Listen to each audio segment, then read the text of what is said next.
There we go. Hello, everyone, and welcome to another interview for the Fight Site.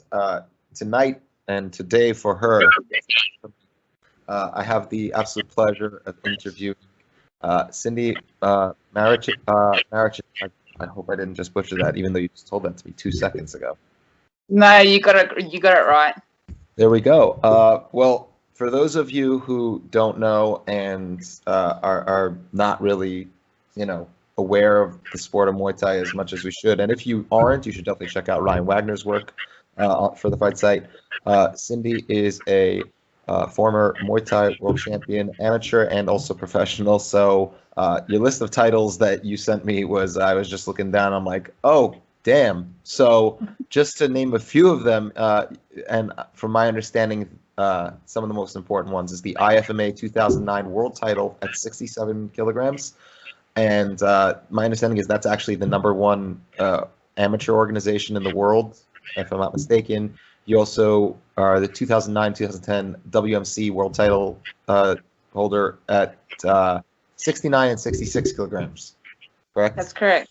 So first off, Sindy, how you doing? How's everything? Hopefully you and your family are doing well. It's kind of a crazy time, obviously. So hopefully everyone's doing well. We are all pretty good, actually, thank God. So thank you for having me on. Absolute pleasure. I'm really excited for this interview. As many of our listeners know, I'm a grappler. I'm a MMA aficionado. I really like to analyze those sports, and I'm kind of, I wouldn't say I'm new to Muay Thai, but I definitely am. It's not one of the combat sports that I'm most familiar with. So I'm really excited to get into this interview. And my first question really is about your entry into the sport. How did you get involved in it? What drew you to the sport in the first place? And just tell us how you became you, I guess. Okay. Well, I wasn't interested in the sport at all. At all. So when I was 15, I was working in a corner shop after school, just earning a little bit of extra cash. And my boss at the time, he owned a martial arts school. And he said to me when I turned 18 that I should learn some form of self-defense. And I wasn't interested. I thought, why would I need that? And to get me to go to a class, he gave me a free ticket to a kickboxing show. So I went along. That did not entice me at all. I thought, why would you get into the ring and get your face punched in? Why would you do that? Like, that was not the way to go about to try and encourage me to learn kickboxing or any sort of martial art or self-defense. I thought, why would you do that? Like, who wants to get punched in the face? Certainly not me. But he had another tactic. So he actually went through via my friend and gave her free self-defense classes, and she dragged me along as her guinea pig because she needed someone to practice with. So that's how it started. And when I went to the class, because I just went along with her, I started to notice that there was actually technique involved. It wasn't just about, that person punching that person and they get hit in the face and it's just a brawl. It wasn't a brawl. You actually had to be quite smart. It was quite technical, and knowing the timing of when to do things, the strategy behind it is what really intrigued me. And because I'm more of an academic, that strategy is what attracted me to the actual learning of a martial art. But the way I got into kickboxing was downstairs. While I was learning a little bit of this self-defense stuff, there was an Australian kickboxing champion there. This big guy with big legs, like kicking the crap out of the bag.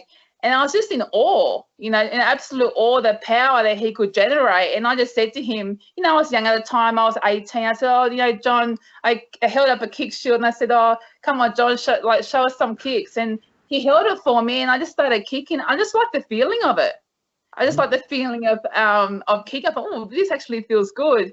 So then what happened was I actually continued and my friend dropped off. So, and then how I got into fighting, I know. So That's great, actually.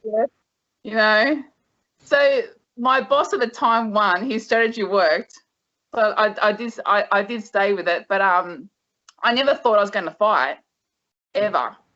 So I thought I was just going to learn, you know, some kickboxing, some self-defense, and yeah, just pretty much carry along that journey. Then came a point where I said to my coach, I said, "How do I know this stuff works? You know, how do I know?" And I said, "Oh, I wouldn't mind having the fight." And he said flat out, "No, no." He told you no. No, he said, "No, I'm not going to teach you how to fight." So at this point, he was showing me all the counter fighting moves, you know, like your parries, Right. your check counter, moving backwards, all your circling, but not more like your attack. Mm-hmm. And he said to me, he said flat out, "No, I'm not going to teach you how to fight." And I said to him, look, I begged him for about 3 months, like pretty much. I said, look, I really want to give just one. I just want to see, I just want to try, I just want to see how it works, see what I can do under pressure. And he said to me, he goes, if you can get through this training regime, he goes, for a week, I'll get your fight. And that was pretty much history from that. I thought I'd only have one fight, and that was it. I thought, oh, I'll just try one more. But I never envisaged that I'll go, oh, I wouldn't mind being a world champion. You know, because I plan on being a advertising guru. I was at university at this stage. That's absolutely nuts. So yeah. Okay. So just to recap this, you had no interest, went to a fight, were completely turned off, ended up getting dragged by your friend. You continued. They dropped off. You decided, why not? Let me fight. And then you became a world champion. Well, there's probably some middle ground there, but which we'll cover. But that's incredible, because so many fighters that I speak with, when I talk to them, they're like, oh yeah, I just always loved fighting, and this was just the natural like, I just always fought with everybody. I was like fighting my brother, my this, my that, my friends at school. And you're just like, oh no. I wanted to be a dancer. That's I wanted to be a dancer. I didn't want to. No, fighting wasn't even on my radar. That's really cool. That's really cool. I wasn't athletic, so I was like this skinny, skinny girl, non-athletic. From being that to being a wrecking machine. So jumping off of that, was it just a gradual growth of I guess love and wanting to be turned towards this, or was it like a switch that just flipped and you're like, this is what I want to do? My coach said to me, I'm a high achiever, so naturally I like to be the best. Right. Even though I was at school, like I wanted to get the best marks, so I was naturally, anything I put my mind to, I wanted to be good at. So whether I was going to do kickboxing or whether I would have, done swimming or whatever, I still would have, I would have excelled. Right. But in terms of fighting, I just didn't think that I'd ever, because back in those days, women didn't really fight. Right. This is before It didn't even occur to me. Now I had my second fight, and I thought, I'll just have one more, and I just, but yeah, I just didn't think I'd ever. I didn't even think I'd ever become. It took me 10 years to get a world title. Right. Yeah. What? So it kind of was just like, it seemed like it kind of just crept up on you. I'll just do one more. I'll just do one more, and then before you knew it, 10 years later, like you said, you're getting a world title shot.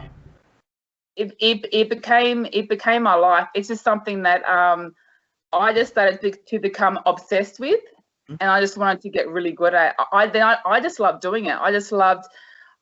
That's all I could think about. All I could think about was my kickboxing training. I was at uni at this time. I was planning on becoming an advertising guru, and all I could think about was training and wanting to fight again, and just to keep learning. So it was a natural progression, but like I said, I just didn't. To get a world title, it's such a long process, and it's such a long journey, to get to that level. basically, I did a backflip wanting to, you know, be in corporate to being a professional fighter. It's So, kind of, I am literally the flip side of that. I wanted to be a fighter and ended up just having a corporate job situation. So it's actually the exact opposite for me. And I I, wish I did what you did, to be honest. But I actually, so I finished university. I did my degree. I went on and did my honours. I was still fighting, and I had my own school. So during this period, I set up my own martial arts school. okay, so you started teaching really early on, it sounds like, into your career. Well, sort of. I said to my coach, because we were training out of a scout hall, and I hated it. I was getting shin splints. So I said to him, look, I will help you if you set up a martial arts school. If you finance it, I will run it, and I'll get free training. So It's a good that's deal. how. So that's how our school started, and I only just sold it back in June.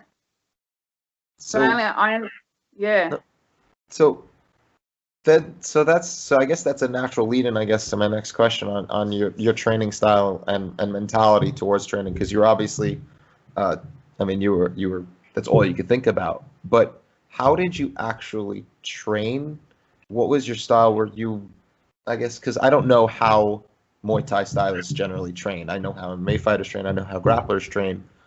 Is it similar? Are there differences? I know that MMA fighters tend to go hard almost all the time, and same Yeah. with jiu-jitsu, because there's no striking, so you can tend to go harder. But with Muay Thai, kickboxing, boxing, it's all striking. Is there a large difference in the way you train, the methods? No, it's hard every day. It's Okay. 5 to 6 days a week. You know, it could be, it's mainly 2 times a day training, so you can train between 4 to 5 hours a day. So that's 5 to 6 days a week, and it's hard. It's hard on your body to have that. You know, people often say to me, they've watched me train. He goes, your intensity does not change from the Monday to the Friday. It's still up here every day. I don't drop. It just kind of every day is exactly the same. So, and there's a bit of a mentality behind it as well. And people often ask me, goes, how can you do each round hard and then actually every round you get better? And my answer to that is, I tell myself I've only just started. I've just told myself, so I don't say, oh, I'm up to round 4, I should be feeling this. I tell myself it's round 1, and you'll be surprised with how much more energy you have if you kind of just change your mindset. So I don't say, oh, it's Friday, I've done all this training, I can take it easy. No, it's Monday. It's always Monday, and it's always the first round. So it's always Monday, it's always the first round. That's really, and this was your training, I guess, mentality and style throughout your career, or as you, I guess, became more and more experienced and went along, kind of changed the style, or was it always just hard 5 days a week? I was always intense. So basically, my trainer had to tell me to slow down and to tell me to stop, whereas I was just always at 110%. He used to say to me, you pay to train at 80% today.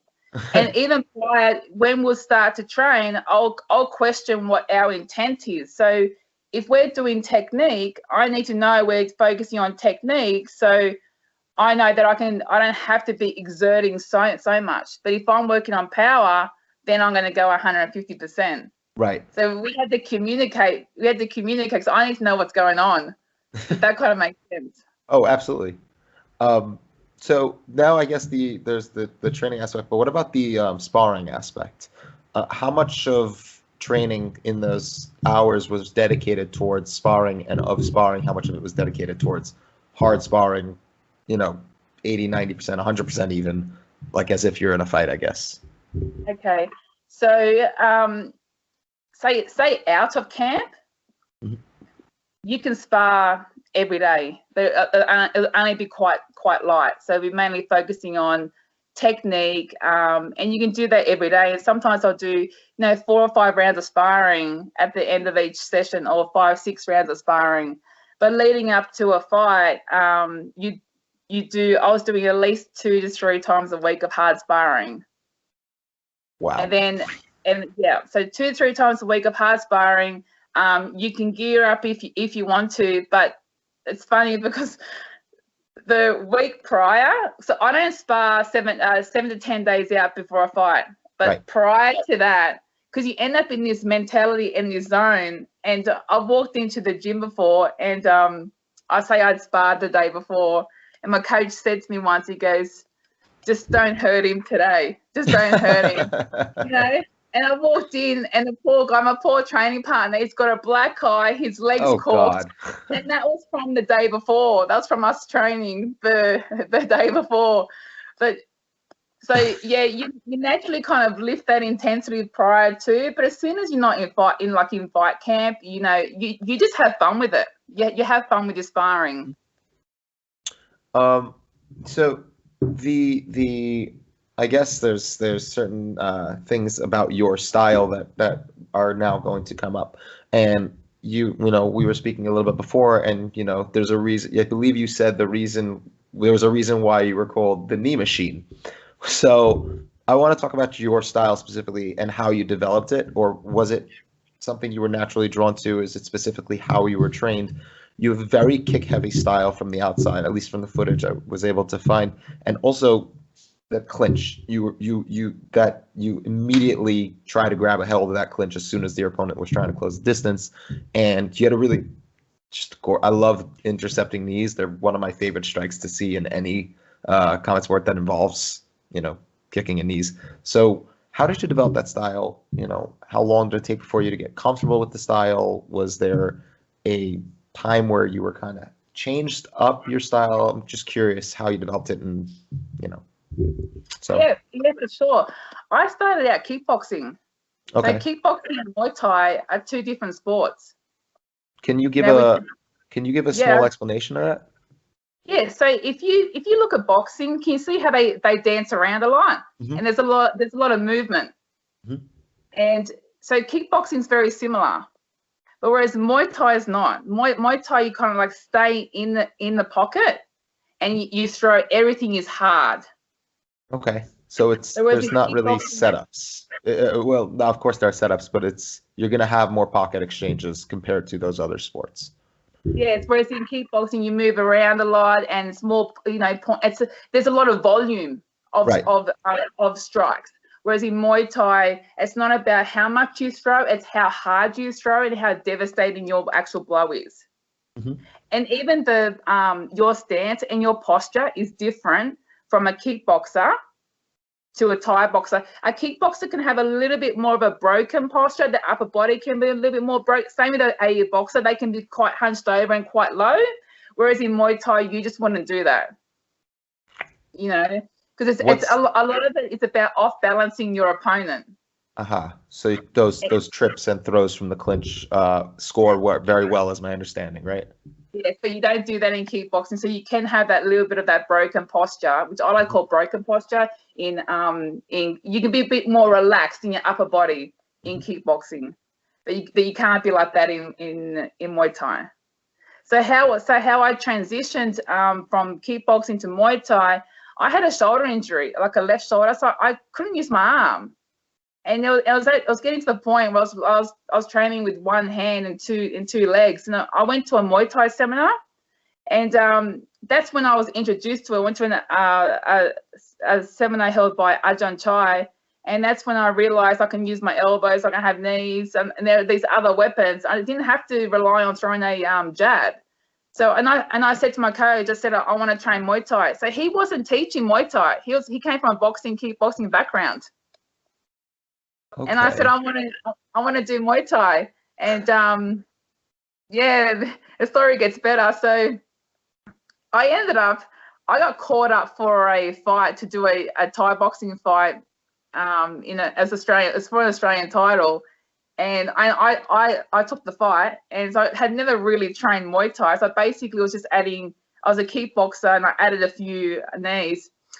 In the second round, in the second round, I actually got dropped with a knee, and I couldn't get back up. Oh, shit. I couldn't get back up. And so that's the only time I had actually, technically been dropped and knocked out, I guess you could say it's a knockout. And I turned to my coach and I said, I'm going to Thailand. I'm going to Thailand. Okay. So, that year, we organised a trip to Thailand, and I was there for a month. And I went to Ajahn Chai's place in Bangkok, and he said to me, he goes, do you want pretend Muay Thai or you want real Muay Thai? Which meant he was asking me, do you want to go to a commercial gym or do you want something really authentic? And I'm like, no, give me the real stuff. This van turned up. We get into this van. I had no idea where I was going. No idea. Didn't know the drive. Didn't know the people. Ended up 5 hours southeast of Bangkok. Not a single white person there. I stayed in a hut with cold water and a bed that was like concrete. And yeah, I know. You got in a van, an unmarked van, told you're gonna see real Muay Thai. Drove 5 hours, and this is like, I'm trying to picture like somebody saying, "Get in the van" in the U.S. I don't think it ends the same way that it did for you in Thailand. I don't know what I was, even just saying this out loud. I don't know what I was thinking. Like, I at least could have got some details of where I was going. So we got dropped off. We got dropped off, and then I got told that I was going to get a knock on the door at 6 a.m. and to be ready. So I got a knock on the door, and this little Thai dude, couldn't speak English, just ushered me over to get into the ute. And there was these Thai guys in there, these Thai guys. So I got into a ute. Dropped us off in the middle of the road. I had to run behind these guys and these Thais, and I had never seen cars. Have you ever watched many Thai fights? Have you seen Thai fighters? I have watched it through the Fight Site colleagues who really, are Muay Thai aficionados. They're fans. Like, that's who I first approached to ask about you, actually. And they're like, "Oh yeah, I know she is. I think one of the guys actually watched you way back in the day." He says, "Yeah, I think I watched her live actually one time way back in the late 2000s or something like that." I'm like, "Yeah, glad I asked you." But they're body types. Yeah, I know you're talking about. They're thick calves. They got really big calves, and we're running up this hill, and then he picked us up, and he drove us to the camp. And I watched these Thai guys train. Like, I'm talking 100 kicks, boom, boom, boom, boom, boom, boom. And they said to me, basically, well, in broken English, well, however they could communicate, that they were coming back in the afternoon and to be ready. When they came back, the same thing happened because he couldn't speak English. I got into the back of the ute. He dropped us off somewhere in the middle of the road, and we had to run. And so the ute was behind us. So if we didn't run fast enough, he was running us over. It's motivation. Yeah. It's motivation, that's for sure. But I didn't know how far I was running. And I think we'll run just over 10 kilometers to the camp. And then I said to the Thai trainer's wife, because she could speak a little bit of English, I said, I want him to teach me how to clinch a knee. Don't worry about the kicks. Just clinch a knee, and that's how I pretty much learned. So this gym had no white people. It had just authentic Thais training. We had a couple of young boys that were, I don't know, maybe about 8 or 9. They were running with us. They had no shoes on. So I'm running in a $200 pair of sneakers, and they've got no shoes on. That sounds like Thailand. That sounds like what you hear the stories of Thai fighters training, honestly. Yeah. That's crazy. So this camp, it didn't have any mats or anything. So you're training on concrete, and the bags were like concrete. So I learned how to knee, and I had to take photos because back in those days, we did have a video, but we didn't have the technology as we did today. So I've still got photos of where I took photos of how they were showing me how to knee. And I was really lucky that the Thai trainer said to me, he said, basically, I'm going to teach you everything. So he gave me a really good foundation. But that's how I learned to knee. And I basically kneed and knee. I kneed to the point they thought I was crazy because my knees were bleeding. that I had blood.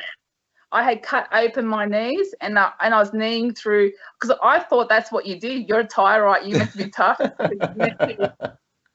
Yeah, and they thought I was tough because I kept training through. I had cuts like that on my knee. I've still got scars from 2005 where it got infected because I just kept kneeing through it, and blood just through the training session, just blood pouring down my legs. You know? Oh my God. Yeah. That's first. Okay, so this was for 1 month, and then you went back. So yeah, when you went back, what did you do from there? Like, you went back to your gym. How did you continue to, I guess, cultivate what you were able to learn there? And also, holy crap, that's insane. But sorry, go on. Yeah, well, because I wrote everything down too. Okay. So I went back and just practiced what I had learned, and then luckily enough, a couple of months later, I actually brought that Thai trainer out, and he stayed with me for 3 months. So basically, I got a lot more training, and then from that point on, I just flew back and forth from Thailand. I'll go maybe once or twice a year, just going back, learning, coming back, just training that, going back again, coming back. So that's how I developed my skill. But in terms of transitioning from a kickboxer to Muay Thai was quite hard, because I went from dancing around to having to stay still and changing my posture. So that took some time to get used to. But that's how I ended up becoming the knee machine. But my clinch became very strong, because in Muay Thai, when you clinch, if you don't know how to clinch, it's really tiring. You can get very tired very quickly. And when you get a strong clincher who can grab you, you are gone. If you don't have those clinch, if you don't have that strength, you are gone. Like, you can cop a knee to the head, it's game over very quickly. So it's actually specifically something I wanted to ask you about, because in your fights, when you get the clinch, the first fight I watched, I don't recall her name, but she was having very little to no success on the outside, because your kicks were just completely, you were able to kick her from the outside, and she really didn't have many answers. And when she tried to punch her way into range, you were able to kind of lock up the clinch and, use the knees. But she was trying to kind of punch her way both into range and also punch her way in the clinch as well, while you were more focused on throwing the knees. Some of the punches landed, but most of them seemed to be kind of glancing. Is there, in your mind, and you knew you won immediately after that fight, you walked around raising your arms, you knew you won. In Muay Thai, is there a hierarchy of scoring that differs from other kickboxing, or for example? And is that also what fed into your style as well, that you were choosing the higher scoring strikes? I wasn't choosing the highest scoring strikes. I like to consider myself an all-rounder. I can box really well. I can kick really well. I can knee really well. But that particular fight you're talking about, that's where my name came from, and it kind of stuck. Okay. So they just assumed, and yeah, I do love my knees. I do love to clinch, but I have won fights on just with hands. Like, I knocked a girl out with punches. So I never really wanted to limit myself to one particular style of fighting. I like to be able to pull out whatever I needed, but obviously I favored my clinching and my knees. Right. But in terms of the scoring in Muay Thai, yes, of course, the kicks and knees do score higher as opposed to punching. But it's all relative. The Muay Thai scoring is a little bit different. It's not really based on how many strikes. But obviously, a kicker and knee will win over a puncher. Right. So you were at an advantage because of your higher level of skill in those areas compared to apparently most of your opponents. Exactly. Yeah. So let's talk about your big win at the IFMA. I want to know, first of all, obviously, how you said that it took you 10 years to get to that point.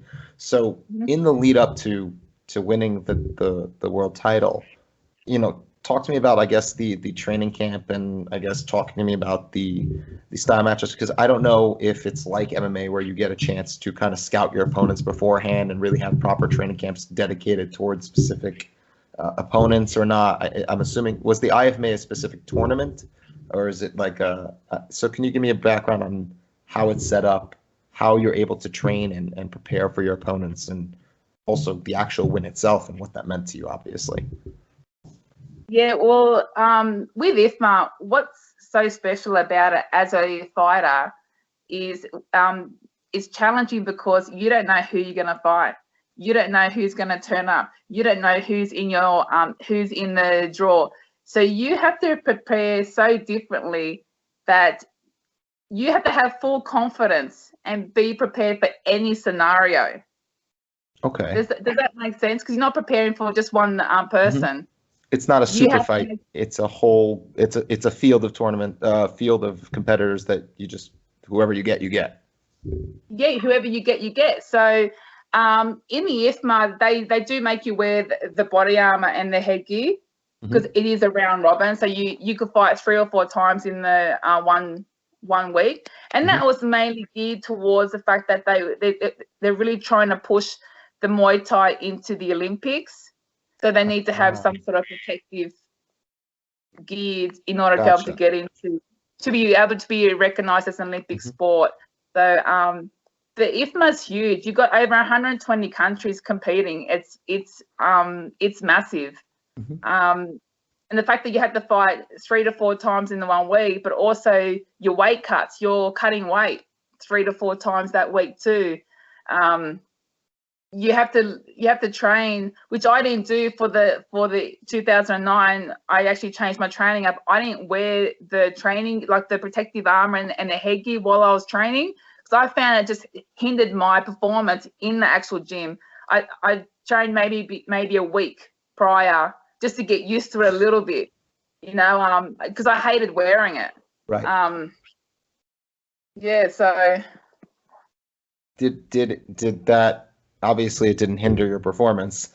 So no. how many fights did you have in that specific tournament? I think, and also, I guess if you could just tell us what that meant to you. Obviously, I imagine it meant the world to you. So it's just kind of something I wanted to know about. What was that like? What was your feeling, after it happened, and your thoughts after the fact? Like, if you could tell us about that. I think that was my 4th or 5th entry into the IFMA World Championships, and I fell short every time. I got bronze, silver, and I just especially in 2009, I just wanted it so bad. That was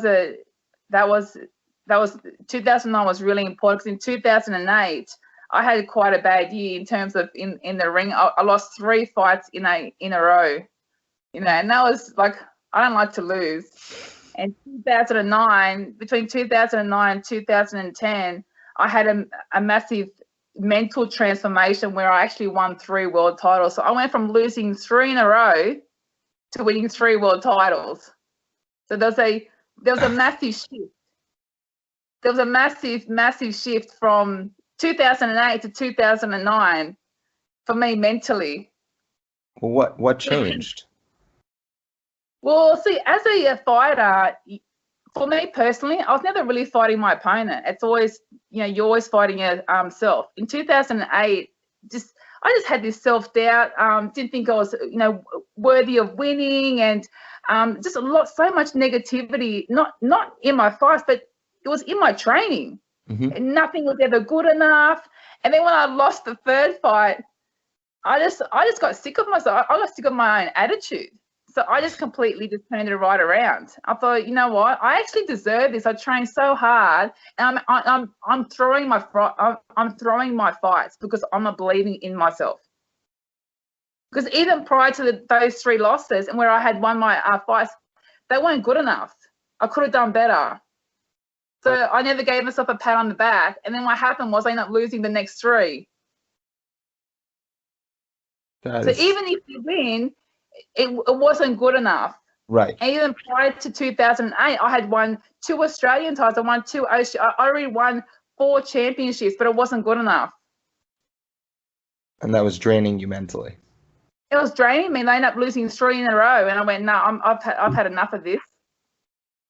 So I ended up, completely switched. And even in 2009, on the morning of the gold medal fight, the coach, one of the coaches from the Australian team said to me, he said, I knew you were going to win. He goes, just by the look in your eye that morning, nothing was going to stop me. When you're that sure that you're going to win, and you feel when you're mentally that strong, nothing will stop you. Nothing. It translates into your training, translates into the ring. So it was a very big moment for me to win the 2009 IFMA World Championships, and also I was sponsored too. So I had people that believed in me.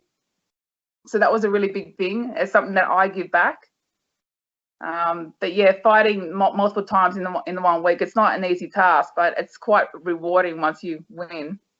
But talking about your opponents, in my first fight, I fought a girl from the USA, and she was shorter than me, and so I had to try and stop her. So I did a lot of kicking. And in the second fight, there's a girl from Belarus, and I spent more time clinching and grappling. Then in my third fight, I was in the finals with a girl from Finland, and she was a kicker.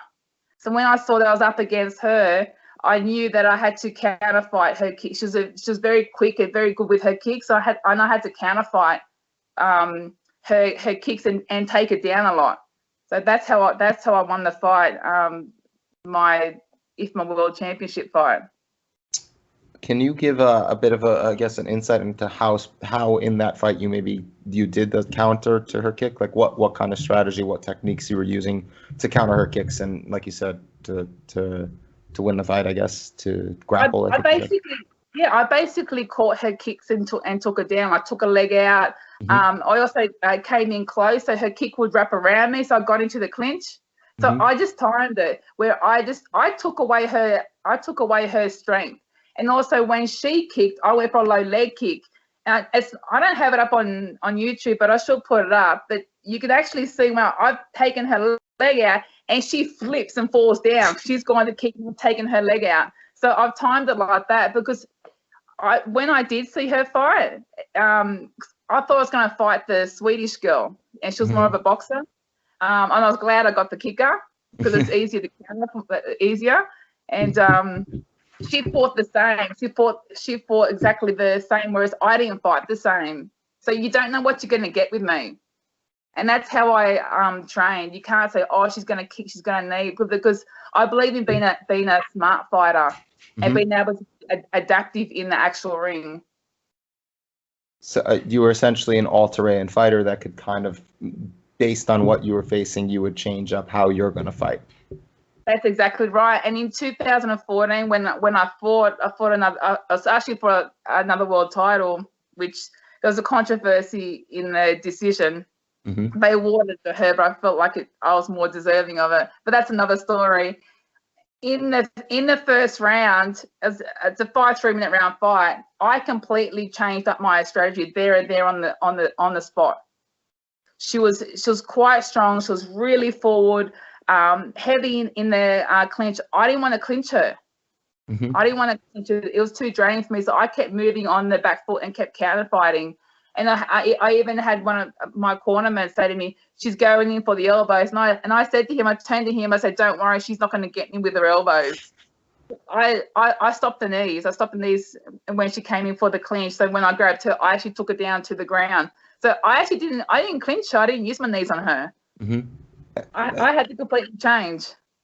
Is there a style that you did feel like you struggled with from a stylistic standpoint, or things that you when you knew you were going to face someone who had a specific style that you were like, okay, this I know is going to be tough. I'm really going to have to figure something out, or no?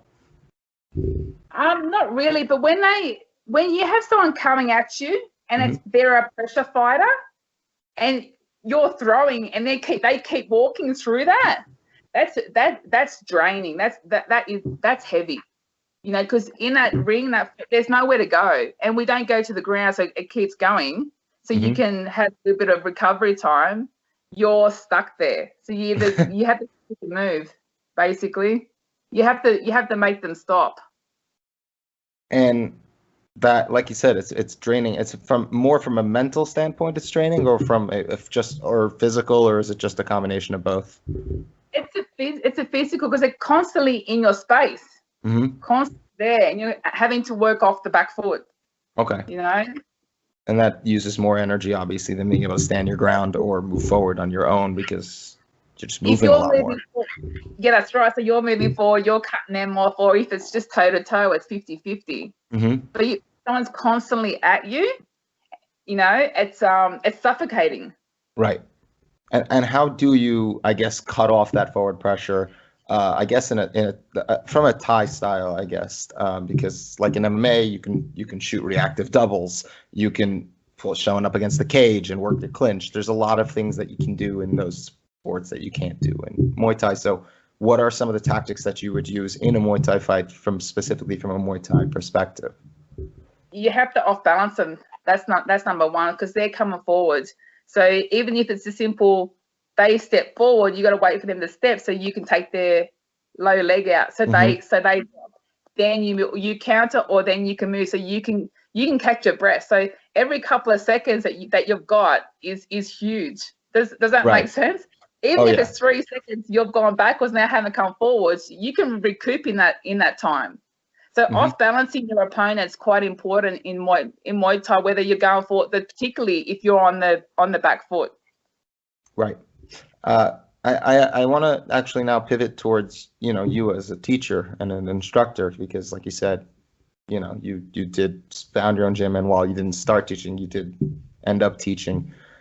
What is your, I guess, philosophy towards teaching? Because I mean, I've had the privilege to interview a lot of really high level coaches. I mean, talking to Schwan alone is like a high, he's pretty high level in terms of his analysis and coaching. So what is your philosophy towards coaching in general? How you teach people, I guess, how do you start them off?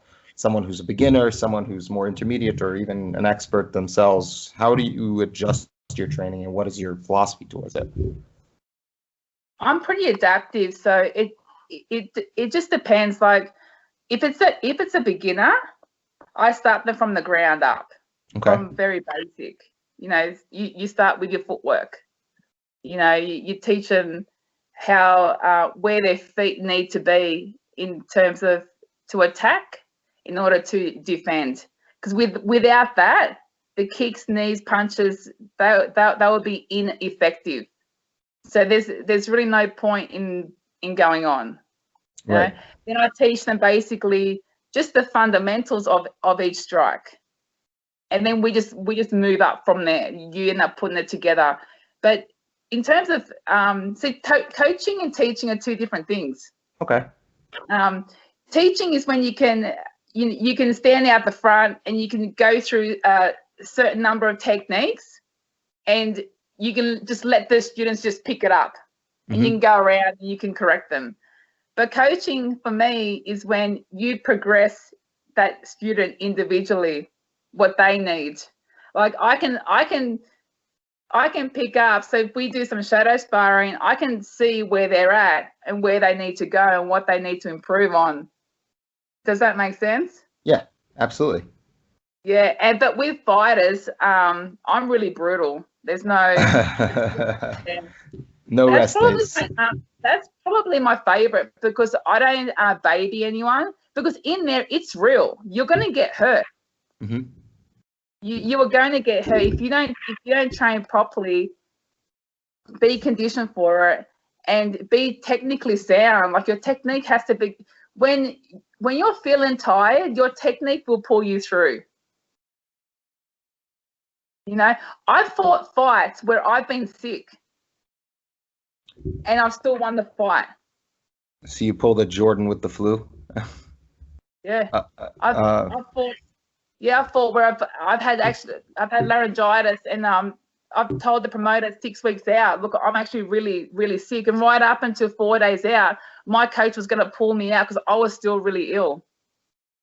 And you just went for it? I said to him, on that particular fight in 2007, because we were fighting for a title fight, I said to him, I'm going to go down to Sydney to train. If I'm still breathing, because I was having trouble to breathe, let alone train. Right. I said, if I can breathe, if I can get through those pad rounds, I said, I'm still going to fight in 4 days' time. I had done no training 6 weeks prior. I couldn't train. I still went in there on the Saturday night, fought 5 rounds and won. And it was a rematch. So okay, it was a rematch, meaning they've already fought you, know how you fight, but they were fighting a version of you that had almost no training whatsoever. And you still won. Correct. That has got to suck for them. Yeah. That's got to suck for them, knowing that they're just like, they can't even beat the worst possible version of you. That's right, but that's where skill comes in. So that's where your skill level comes in. How did you fight that fight? I'm curious now, because you obviously were not going to be a cardio machine at that particular fight. So what did you do to kind of mitigate the more dangerous situations, or I guess slow the fight down is my assumption of what you were using a lot? Yeah, I controlled the fight. I controlled the fight from the center of the ring. So I made sure that I was in the center. I didn't move from that position, and I got her to work around. So if you think of a small circle, and I got her to go on the outside. So she had to do all the moving while I had the minimal movement.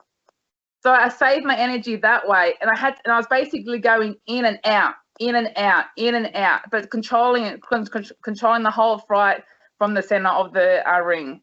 There were moments there which I knew I could have knocked her out, but I just didn't have the energy. I didn't have the energy to follow up. I was just so tired. I couldn't finish off. I thought I'm just going to have to just go 5 rounds. I just have to go because I just don't. If I went 2 or 3 more strikes and I didn't land the KO, there would have been an opportunity then for her to see maybe a weakness, and I couldn't allow that to happen. So it's a mind game in there too. That's actually really interesting, because a lot of times fighters, when they know they don't have the tank to go really hard for a significant amount of time, will actually go for broke in round 1. So to say that you chose, I'm going to go 5 rounds, but at a much slower pace, it's an interesting tactic. And a lot of fighters don't usually do that. It's just a very interesting tactic. Yeah, so I just changed it. There's always more than one way to skin a cat. It's about winning. For sure. You know, I wanted to win, but yeah, I didn't train 6 weeks for that fight. I trained 4 days. You know what? It takes a lot of guts to get in there, to have no training, to know that you're going to win and that you want to win. And then when I got to the ring, I had waited 5 hours prior in the change room. And I got to the ring, I went, I'm not ready. And she's in the corner. She was hyped stomping up and down, all hyper. It was a rematch. She really wanted to win. Right, because you already won the first match. I already won the first match. Did you fight her a third time? We didn't fight the third time, no. I want to pivot it to something that I know a little bit more about, thank God. Jiu-Jitsu, because I also know that you're a Brazilian Jiu-Jitsu blue belt. When did you start training in Jiu-Jitsu, and how did you get into Jiu-Jitsu? And then I guess tell us your journey through Jiu-Jitsu to today, currently. Yeah, so I started around about 2016. After I had my last fight in Muay Thai, there wasn't really anywhere I really wanted to go. So I actually thought I was going to go fight in MMA. That's where I wanted. I wouldn't mind trying something different, but I needed to have a ground game. So I enrolled in a BJJ school. Then I started doing BJJ, and I was like a fish out of water. I was like, been up for 20 years, and you go to a BJJ school, you're studying from scratch, and it really took me back to when I first started kickboxing, starting from the very, very basic. And then I realized, I thought, this is going to take me like at least good couple of years. Do you know what I mean? I was heading towards my 40s. I thought, I'm not gonna if I get taken down, it's going to be all over. Then there's the wrestling, but there's so much more involved. And I actually found jiu-jitsu quite complicated it's quite complicated. It can be, yeah. Especially if you're playing a lot of gi game. Yeah, so it was just, I thought, I don't have the time to, if I had another 5-6 years up my sleeve, if I was younger, I would have made that transition. But that's why I started. But in terms of, I enjoy now learning another martial art and just being a martial artist instead of just doing Muay Thai. That's really cool. Do you plan to do any competitions in jiu-jitsu at all, or not really interesting to you? Yeah, yes, because like I said, when I started kickboxing, how do I know it works? That's a very good point. Even if I do one or two. Listen, I highly recommend it. I remember my first competition. Absolute unmitigated disaster. Completely I got injured 2 minutes in. Worst day of my life. Signed up for another tournament 3 weeks later. I won that tournament. I got my blue belt 2 days later, and then it was my birthday. Yeah. So just a really good week that week. That's awesome. Yes. I didn't compete as a white belt. I think when you get coached in Muay Thai, and when they coach in BJJ, it's complete. And I had to get used to the way they teach. Mm-hmm. You get in Muay Thai, you get that very one-on-one personal time. In BJJ, from what my experience, it's they teach to everybody on the one level, and you may go to a tournament and your coach might not even be there, That is something that it is an interesting portion of BJJ because, like you said, you're teaching the whole class at the same time. And while the instructor will walk around to kind of like correct something they see wrong, it's like you're kind of on your own for most of it, unless you ask a question specifically. And almost every tournament I've gone to, I had no coaches there. And I couldn't understand that. It's kind of cool though, because like when you do have a coach, I've noticed that when I do have a coach, I do so much better.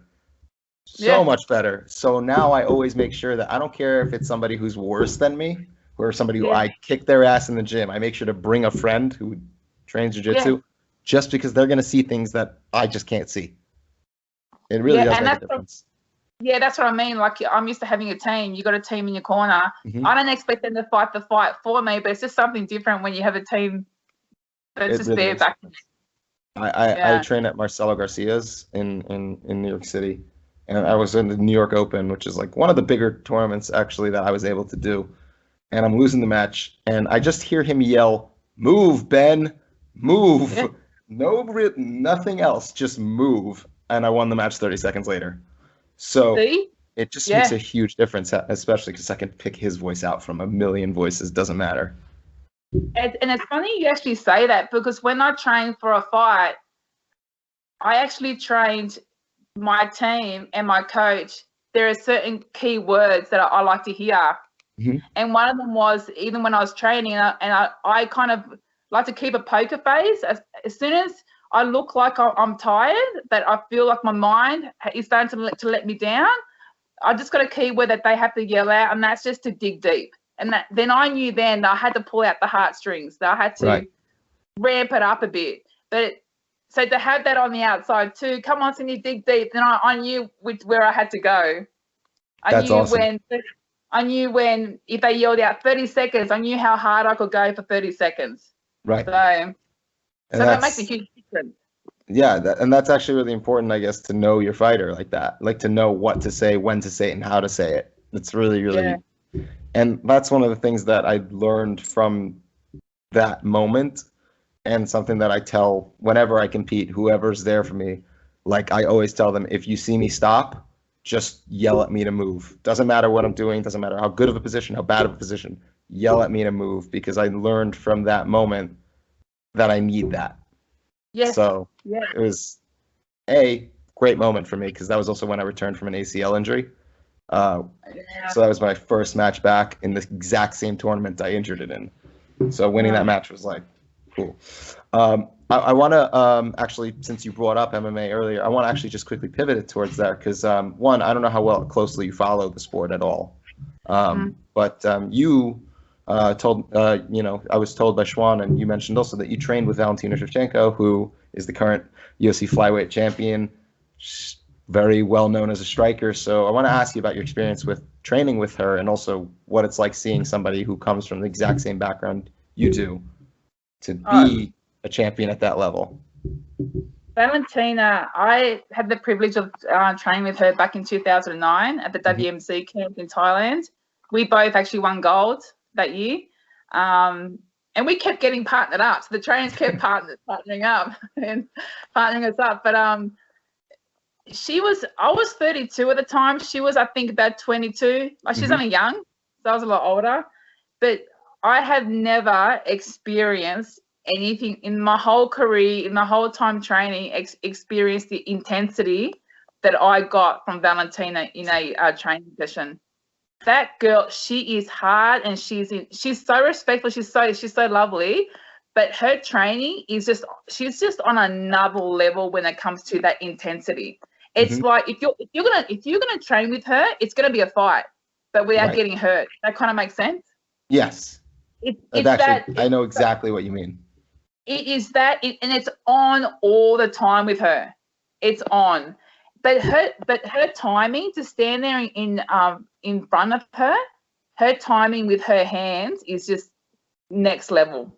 Like, it's on another. Her striking with her hands, her kicks, and in terms of her Muay Thai skill, that didn't really faze me as much. But when we're just boxing, I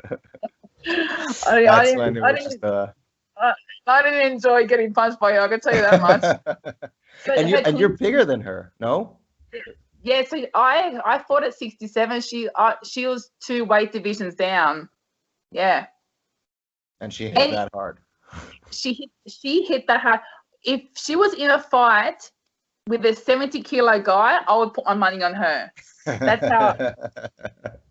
And I can't even find the words to describe how intense she is and how good she is. Like, she's amazing, an amazing athlete. Have you followed her MMA career along the way, or? Yeah, I'm so happy for her. That's awesome. So happy for her. She was going places. She won. She's 17 Muay Thai champion. I lost count how many times she won the world championships in Thailand. That's crazy. That's honestly crazy. She just walked through everyone, but she's very intense, but she goes in for the kill. Yeah, absolutely. And a question I'm curious about. I don't know how closely you follow MMA in general as opposed to Valentina specifically. Have you seen a fighter, Loma Lokbomi? I'm not pronouncing that correctly for sure, but she's also a Thai kickboxer as well, who made the transition to MMA. She's at the strawweight division though, also very young, 24 years old. Yes. So you know who I'm talking about? Yes. And go ahead. Sorry.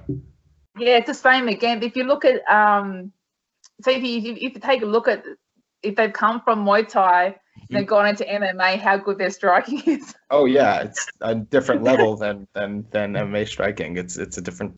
It's a striker. Yeah, and that's an important thing you just said there. You just said an MMA striker as opposed to a and there is a difference, of course, between an MMA striker and actually a striker. I find with MMA, they had that bit of that broken posture, and I kind of cringe at.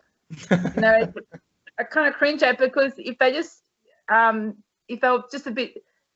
If the posture was a lot stronger, not as unbroken, they'll be hitting and kicking harder. They'll be more effective in the stand up. But when you see, say, Valentina or a striker, you can see when they land. It's different. It's completely different. Are there fighters that you see in MMA that do have proper posture or do strike more as if someone who not necessarily coming from a striking background? For example, I'll give it. I don't know how closely you follow Robbie Lawler. Yeah. I mean, before his, I guess, physical decline, but in his world title run, his boxing was just at a different level than virtually any other MMA fighter. The way he rolled with punches, the way he deflected and parried, and he slipped, and just the way he fought, he looked like a boxer doing MMA. I guess is the best way to put it. So are there fighters like that you notice who exhibit really good Muay Thai while not being Muay Thai? The New Zealand fighter, Dan the Hangman. Dan Hooker. Yeah, he's like probably one of my favorites. Like he's a blast. He's a blast. He's all around. His striking is phenomenal. His wrestling is great. His jiu-jitsu is good. And then he just fuses it all together. I love watching him fight. I don't have a particular favorite fighter. Being a fighter, I like more the style of fighter. I like to watch it from a technical point of view, not just from just a brawl. Sure. The other one is Amanda Nunes. She's amazing. That's the one thing Schwan hates me for, because every time that's the one time, because he knows I don't know if you know his reputation, but he's known as like a WMMA guru. Like he just knows virtually everything there is to know about women's MMA. And the one thing that he consistently got wrong was I would constantly pick Nunez to win, and he picked Tate to beat her, he picked Holm to beat her, and I think he picked someone else to beat her. And I'm like 3-0. I'm like, that's my only claim to fame. I'm not letting you have this. I'm never betting with you again. So I love Amanda Nunez. I'm a huge fan of hers. She's an all-rounder, and you know, people kicked up a stink when she won against Valentina twice. Saying people were mad, like really mad about that second fight specifically. Well, you know, I constantly point out to people it's an MMA fight. It's not Muay Thai scoring. Right. It's not Muay Thai. And Valentina fought her the same way she fought her the first time, but Amanda changed her strategy. Right. That's what people don't realize. I said she got Valentina to come to her, and she actually was offensive. Right. She didn't allow Valentina to counterfight, and that's where Valentina's comfortable. Mm-hmm. And it's a good point. Sorry. To be able to go away and practice that, and to come back and beat Valentina for the second time, because Valentina, her timing, I can't even put into words how good she is. Like Amanda Nunes just went up again in my eyes. I just beat Valentina. You know, so people make the argument. Sorry, go ahead. Sorry. Go. No, I was going to say people use the argument that, well, Valentina's also smaller, so therefore they kind of like score things a little more heavily in that second fight for her, because they're like, she's fighting the bigger woman, so we should score her things more heavily. I feel like at least that's kind of something I see when people are like arguing like, she took the women's bantamweight and women's featherweight fighter champion to a decision that she arguably won while being a flyweight. So I'm like, but that doesn't mean she won. It just means that she did really well. So it just shows you how good she is. Yes, that is true. That just shows you that someone that's not even meant to be in that weight division, like, almost won the fight and matches them. It just shows. As soon as Valentina dropped down, I said this. I said, no one's going to beat her at that weight division now. Mm-hmm. What did you think of the Joanna fight? Yeah, great. It's a great fight. I know Joanna fought Valentina like three times in Muay Thai and lost all three of them, if I'm not mistaken. So yeah, I guess that was something. Is a really interesting. You know what? I'm actually going to ask you, because I was listening to some analysis of the fight, and the argument was, I don't believe that a bad style matchup stops becoming a bad style matchup, no matter how good you become later in your career. Is that something that you've seen as well? Yeah, for sure. I mean, I enjoyed watching Valentina Joanna fight. Like, I could watch them again. It's just, you got two Thai boxers going at each other, but they've got so much respect for each other as well.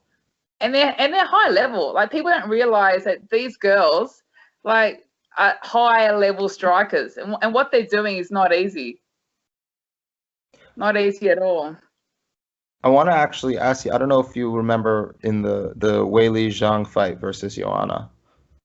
There was this, apparently Weili was working with, I don't remember who, that was working with a Thai boxer also. And someone showed a video of her doing the work with the Thai boxer and executing it in the fight. It was kind of like as you want to kick, there's kind of this shift back with the foot. I'm not really sure exactly to avoid the kick. I'm not really sure exactly how to describe it, but so did she just move back from? But it was kind of like from the hips, not like she didn't actually like jump backwards. Oh, does that make sense? Oh, so basically she just moved her front leg backwards a little bit without moving. Yes, I guess. Yes. Is that a common Thai thing? It is. It's a common Thai thing where you want to stay in the pocket of your fight without having to see. As soon as you start moving backwards, they have to follow you. So you lose. Sometimes you can miss that opportunity to counter. Mm-hmm. But if you can kind of stay in the pocket and counter fight, you can still win points. Aha. So it's basically a way of maintaining your presence in the pocket while still avoiding the strike that's incoming. Exactly. For example, are you familiar with the leg check when they bring their knee up to their elbow to block a kick? Yes. Okay. So you can't do that when you're running away. Right. So it's a way of keeping yourself grounded so you can do things like that.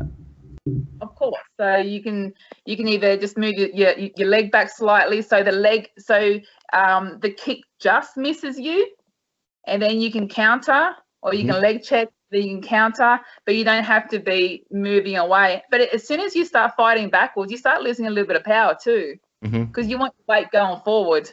Right. So, and meeting the force coming forward with force and going forward is going to obviously cause a larger collision and greater transfer of energy and power. And you save energy as well if you don't have to move too much.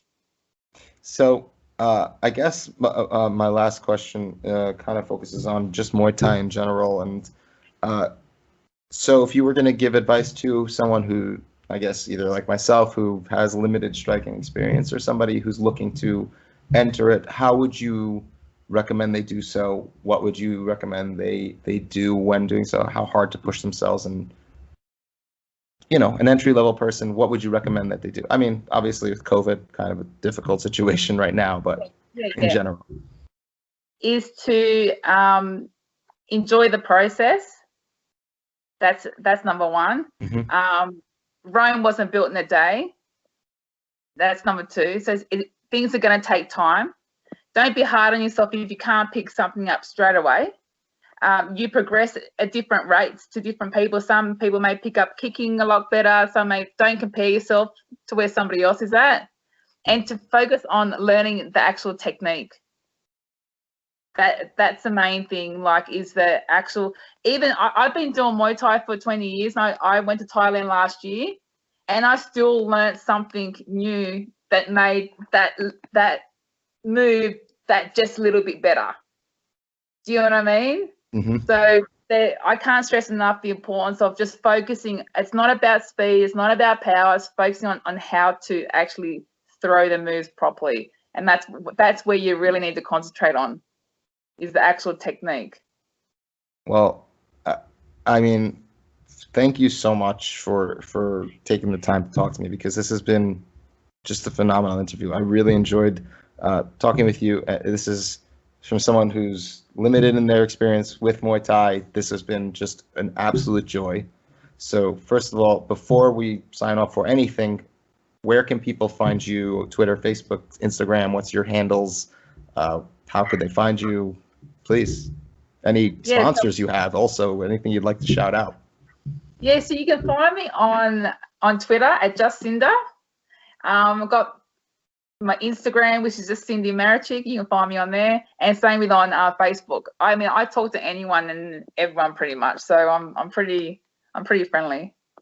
Awesome. I'm very open, and what I really love, especially about social media, I do get people reach out to me wanting me to critique their technique. They'll send me videos. I'm more than happy if someone wants me to have a look at their technique to give them feedback. I'm more than happy to do that as well. I love sharing my knowledge. So if I can help just a little bit, in their journey, that makes me really happy. I'm going to probably take you up on that offer. Yeah, definitely. I'm definitely gonna have to send it because there's a guy who wants to spar consistently, and it probably couldn't hurt to have someone with your experience to actually tell me what I'm doing wrong, what I'm doing right, how to improve. So Yeah. definitely. Look, I'll give you an example. I see a lot of people kicking and they post their videos and it's all about their leg. They get their leg around. The leg hits the bag and the hip is kind of facing that way, but they don't realize that they need to actually lead with their hip. If you lead with your hip, your leg will come, and that's where your power comes from. It's not in the leg. It's from the whipping motion as it comes around. Yeah, so throw your hip first. That's gonna be something I'm definitely gonna try. I need a bag before I can send a video. I definitely want to send some bag work and also that. But for that will be a game changer for you. When you start kicking, you lead with your hip. I'm definitely gonna have to practice that, and I'm probably gonna do it wrong at first, so I'll have to definitely correct it. You're meant to do it wrong. That's true. That's true. I should know from the jiu-jitsu. The first few months were just hysterical. I saw video footage of my first few competitions. It's the funniest thing to watch for me from now, you know. But anyway, before I sign off, I obviously have to shout out obviously my website. First of all, shout out to Schwan Humes. Thank you so much for telling me to reach out to Sindy. This was great. So thank you, Schwan. Make sure you go check him out on Twitter. Great guy, excellent insight into fighting. So really definitely check him out. Make sure you check out thefightsite.com. Amazing articles, amazing content, the best analysts in combat sports today. You can check us out on Patreon. You get access to exclusive content. You get access to the Discord server. Tons of extra content you cannot get without it. So please go check it out. Really incredible stuff. Check out the merch shop. It really does help us as well. Check us out on YouTube. Subscribe, like the video, share it with your friends. Where you can find us on Apple, Stitcher, Spotify, and all that stuff. Hyperbrandfly.com is just check it out at the bottom of the website. It's a brand that sells jiu-jitsu gear and lifestyle stuff. It's really, really great stuff as well. And I think I've got our sponsor and everything. But again, more importantly, Sindy, thank you so much for joining me. It was really absolute pleasure. Thank you for having me. Thank you for taking interest in my career and my journey. I really appreciate it. Absolutely. I mean, it was a blast. I could not be more happy with this interview. So thank you. I really do appreciate it. And have a great day, not night, because it's night for me, but it's day for you. Yes. You have a